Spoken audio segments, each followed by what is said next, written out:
organizátorov Smeru sociálna demokracia za spoluúčasti okresnej organizácie Komunistickej strany Slovenska privítal tu na 1. máji a dovoľte, aby som požiadal o krátke pozdravenie predsedu okresnej organizácie strany Smer sociálna demokracia, poslanca Národnej rady Slovenskej republiky, pána Vorku.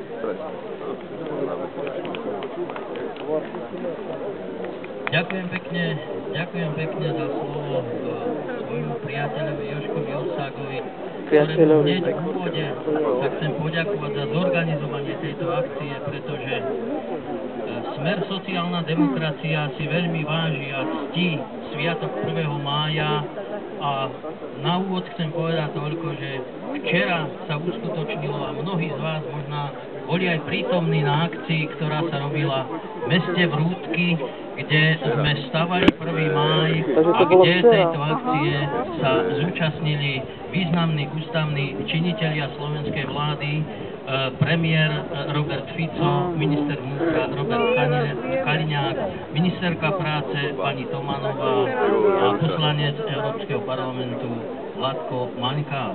V podstate odštartovali sme túto slávnosť, túto akciu, ktorú si my vážime a Smer sociálna demokracia si myslím, pokiaľ bude na politickej scéne pôsobiť, si bude vždycky uctievať postavenie tohto iným spôsobom ako mnoho politických subjektov a politických strán dneska na politickej scéne, ktoré pôsobia vo vrcholovej politike s tým, že nám rozprávajú, že 1.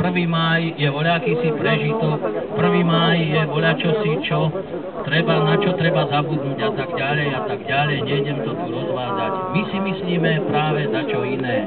Vieme, ako vznikol 1. máj. Vieme, kvôli čomu vznikol 1. máj. Vieme, že 1. máj vznikol v roku 1986 v štátoch USA, kde USA v tom čase za svoj 8-hodinový pracovný čas. A dobre, že to nahrávam. Chcem povedať, že je to aj zhoda okolností, že v najbližšej dobe, v priebehu budúceho týždňa, keď začne zasedať parlament Slovenskej republiky, sa bude prejednávať zákonník práce, tak dôležitý zákon, ktorý pokladáme za jeden z najdôležitejších zákonov, ktoré sa budú prijímať v tomto roku, kde to má určitú spojitosť s tým, o čom teraz hovoríme a kvôli čomu sme sa tu všetci zišli. Ja sa vám